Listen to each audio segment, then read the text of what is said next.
Hey, it's Sean Mosh from SeanMosh.com, and today's crafting tip is about using patterned iron-on vinyl. Here's a beautiful dinosaur pattern that I'm going to use on a Mom's Life shirt. And after I cut the bandana piece that's going to go on the over the head of the mom, it looked like this. And the sticky part is right here.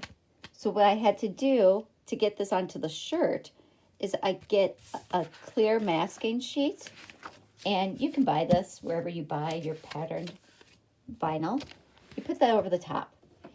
I highly recommend this silicone mat from My Craft Source and one of their little squeegee scraper tools, because that helps you smooth everything down and get all the bumps and bubbles out, okay? So now when I flip this over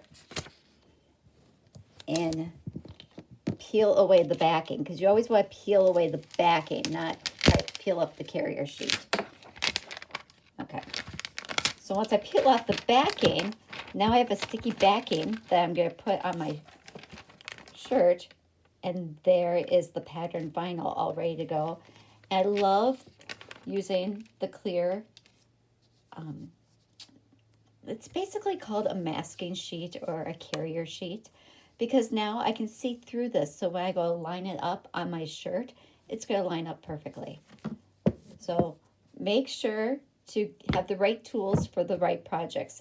If you're using patterned vinyl, you're going to need to get the clear masking or carrier sheet.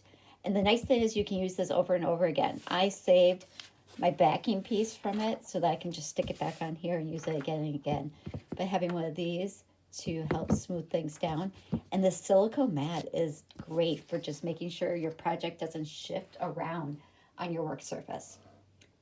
Now, if you like this video, give it a thumbs up. Leave me a comment below. And also subscribe to my YouTube channel so you're in the know on all my latest videos. Thanks.